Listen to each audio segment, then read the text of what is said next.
waxee Sud-Est enseignement supérieur et de la recherche. jaajëf. d'accord merci beaucoup di la dalal jàmm mbokk yi mi ngi noonu xam naa ni tey loolu la ñuy fas yéene waxtaane sans plus tarder dañuy démarrer waxtaan bi c'est cela dañu defal tuuti rappel en résumé sur la pertinence de la création des ISEP. Je pense que c'était depuis 2019 su ma juumul ba ñu ko mënee rappeler ñu xam lan moo nekkoon quintessence ak objectif vocation bi nga xam te ni ISEP bi am nañ ko. jaajëf merci beaucoup Seyna Alioune di tàmbale ci bismillahi rahmaani rahim auzu billahi mina sheytaani rajim di ñaan borom bi may ñu ubbee ñu dugg ci waxtaan bi ci jàmm terminé ko ci jàmm alhamdulillah. Pour revenir à la question par rapport à la pertinence de la création des ISEP, en réalité les ISEP ont été créés en 2012. 2012 donc à travers le premier ISEP qui est l'ISEP de Thiès qui a été créé. Et ban contexte lañ ko créé mooy en fait le gouvernement avait constaté que ils avaient un besoin de formation de main-d'œuvre qualifiée et opérationnelle au sein de l'enseignement supérieur. D'accord. loolu moo suscité vraiment le besoin de la création des ISEP. Ok. Maintenant par rapport à ce besoin-là on avait identifié un gap entre la classe, si je peux le dire ainsi, mooy ouvrière ak le niveau ingénieral. Donc dans le tissu industriel lu ñu doon constaté mooy il y avait des ingénieurs qui étaient des bac plus 5 etc. Et la classe ouvrière qui était vraiment au-dessous de la chaîne. Maintenant on avait besoin des middle managers. D'accord. Des professionnels qui sont à l'intermédiaire de ces deux corps-là. Donc c'est ce qui a suscité vraiment le besoin de la création des ISEP et du coup le gouvernement a créé le premier ISEP, à savoir l'ISEP de Thiès, pour répondre à ce besoin-là, à savoir créer des formations professionnelles dans le supérieur de courte durée, ce qui permet à l'issue de ces formations-là que les jeunes étudiants puissent être opérationnels. Donc c'est ce qui a vraiment suscité le besoin, la création de ces ISEP. Maintenant, ça c'était en 2012.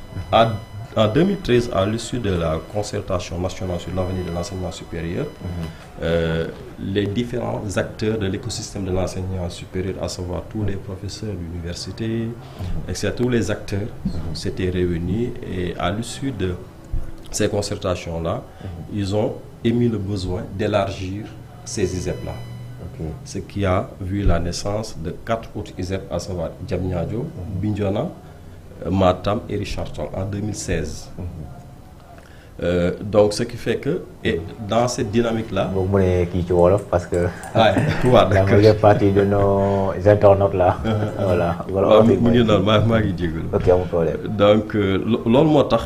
ñu créer ISEP bi. d'accord léegi bu ñu gisee ni ISEP Thiès bi. dox na ngi fonctionner et gouvernement bi en 2013 bi ñu organisé concertation waxtaan yoo ndaje yooyu. à travers acteurs enseignement supérieur yëpp. ci lañ décidé dañuy élargir ISEP yi dans toutes les régions du Sénégal léegi dans les 14 régions. D'accord. Donc le projet c'était ça. De créer dans chaque région un ISEP. Et la création d'un ISEP dans chaque région day permettre maanaam ñu mën a am main-d'œuvre bi nga xam ne. dinañ mën a liggéey ci terroir yooyu ci besoins socio-économiques terroir yi par exemple boo demee Thiès nga xam ne secteur tourisme secteur du dafa dox bu baax. Donc on avait créé ces métiers dans le secteur du tourisme et de l'hôtellerie. ok donc si nga xam ne Saly dafa nekk une destination bi nga xam ne tourisme dafa am doole. donc suñu former des jeunes yi nga xam ne ils ont la qualification ñu mën a directement être insérés là-bas. boo demee Matam aussi même chose dans les énergies renouvelables ak transformation dans le domaine de l'agrobusiness. nga dem Richard Toll même chose aussi dans les secteurs des énergies renouvelables aussi avec à côté la CSS qui est là. compagnie sucrière sénégalaise nga xam ne moom dafay participer ci formation bi. donc pour rappel modèle ISEP ni ñu ko tëggee mooy. bala ngay yow sax créer formation bi da ngay dem ci professionnels yi nga laaj leen lan mooy le besoin sur la base de ce besoin là ban type d'emploi lañ soxla. léegi bu ñu ko identifier ñu ànd ak ñoom ñu ànd ak ñoom ci élaboration programme yi. ok mooy li ñu tuddee les référentiels formation yi ba ci programme yi mën a dérouler formation bi. d'accord. voyez donc ce qui fait que. avec les professionnels dañuy ensemble rédiger les programmes de formation. loolu lan mooy finalité bi entreprise bi dañuy accompagner ci bi ñuy créer programme yi accompagner ñi dans la formation parce que dañuy permettre ñu ñëw participer ci formation bi nga xam ne dootul nekk benn formation bi nga xam ne day nekk académique traditionnelle. day nekk formation technique avec plus de 90 à quasiment 90% de pratique. nga xam ne xale bu génnee rek day opérationnel. ok am toutes les compétences nécessaires pour mën a liggéey donc loolu mooy finalité bi. bi ñu gisee loolu aussi la moo tax ñu ko élargir ko ci 4 ISEP yi et là il y a un 6e ISEP bi nga xam ne créé mooy ISEP de Mbacké bu démarré ren ji donc il y a les 8 autres ISEP qui sont en gestation et le nouveau gouvernement aussi par rapport à la vision du président de la République mooy ñoom dañu ñëw gën a dooleel ISEP yi dañ ko gën a dooleel mooy ñoom li ñu gis mooy ISEP dañ ko war a élargir même pas au niveau des régions, mais au niveau des départements. Ok. Ce qui fait que finalement, on risque de se retrouver avec 45 ISEP au Sénégal, à terme. D'accord. Inch'Allah, il y a 45 effectifs quoi, en fait. Non, pour le moment, il n'y a que 6 ISEP qui sont fonctionnels. Ok. Donc, moi, ISEP Thiès, Diamniadio, nous avons 2012 créé, Diamniadio, Matam, Richard Toll, Bignona, en 2016. ak ISEP Mbacké bi nga xam ne moom lañ créé en 2022. donc bu commencé en 2024 bi rentrée bi passé. d'accord. mi ngi noonu loolu daal mooy contexte bi nga xam ne loolu moo waral ñu créé ISEP bi. d'accord. C'est important parce que si on comprend bien que ni c'est-à-dire que ISEP bu ñu nekk fi ñu koy planté. dafay jël selon importance soit potentialité. tout à fait dëkk bi soit économique secteur bu mu ci munti doon. tout à fait d'accord loolu mooy objectif d'accord merci ci présentation bi nga def ci ISEP. ma dem ci doyen.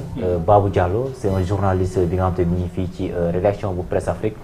par rapport ak li nga xamante ni wax na ko fii def na rappel en résumé sur la pertinence de la création des ISEP fii ci Sénégal gis nga ko aussi actuellement nii moom moo nekkagul li fonctionner ma bàyyi la bu fekkee am nga ci question soit contribution après ñu demaat ci yeneen question. ok waaw maa ngi nuyu suñu invité bi. en fait ISEP yi je pense que dafa ñëwoon je pense que dafa ñëwoon pour répondre à une question. parce qu'à un certain moment. fii problème bi lan lañ gisoon que l'université maanaam.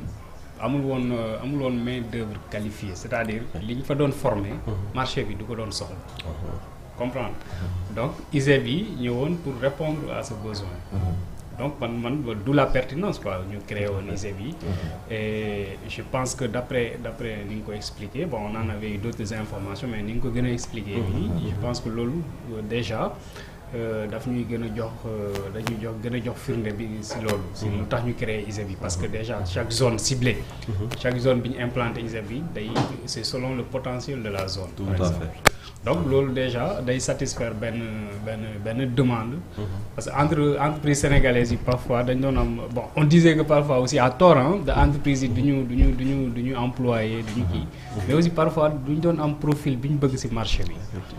Par exemple man une fois j'avais interpellé benn responsable ci benn société peut-être bon mun naa ko tudd nii raawul Dangote mais il fut un moment boo xam ne dañ soxla woon ay près de une centaine de postes boo xam ne ay profils mais mënuñu ko woon ci marché Sénégal mais ils étaient obligés faire avec c'est-à-dire recruter ay boy après yóbbu leen en hiver c'est-à-dire former leen bien sûr presque 1 an bien sûr après doo leen kii donc ça donc ISEP bi c'est pour répondre à ces genres de besoins quoi. tout à fait donc loo xam ne dañ ko yàgg jàmbat de côté université dañ ko doon jàmbat les employeurs là les industriels aussi dañ ko doon jàmbat man moo tax ISEP bi naw naa lu tax ñu créé ko ba pare aussi voilà, je pense que pour ne pas répondre à d'autres, mais je pense que ISEP aussi, normalement, c'est l'enseignement supérieur. Tout à fait. C'est ça. Donc c'est l'enseignement universel, c'est l'enseignement supérieur, sans le rattache à l'enseignement professionnel. Donc, loolu laa moom mooy wax si ISEP bi quoi. waaw pour compléter foofu sax boo xoolee man sama itinéraire fu mu jaar man dama nekkoon dans le secteur privé di liggéey dans les sociétés informatiques léegi bi ñuy créé ISEP yi ci lañ ma consulter pour ma ñëw accompagner comme ni mu ko waxee léegi dans l'élaboration des programmes. Des programmes, ok. loolu moo ma dugal ISEP léegi bi ñu élaboré kii programme yi ba mu sotti. léegi ci lañ mën a nag copter pour mu mën ñëw. comme j'ai participé depuis le début. Donc j'ai une mainmise là-dessus. damay ñëw rek damay dérouler. waaw moo na ça a été facile. sama intégration. donc pour ñëw dérouler formation yi nga xam ne day nekk parfaite adéquation. formation emploi exactement mooy loolu. te loolu dañ ko yàgg. mais mu ngi noonu. dañ ko yàgg kii fii quoi Sénégal. mi ngi noonu te loolu li kay firndeel mooy. le foog nga am benn formation bi di nekk au niveau supérieur. loolu mooy la véritable quintessence mooy benn formation yoo xam ne au niveau supérieur nga def une formation qualifiante. loolu mooy. déjà loolu am déjà c'est surtout. D'accord. En tout cas c'est de bon profil quoi ñoo koy génne quoi. tout à fait. Effectivement mais balaa ñu ñëw ci DPG bi. par rapport ak proposition Samba Dang. est-ce que mënuñu am benn bilan par rapport ak depuis l'existence des ISEP. waaw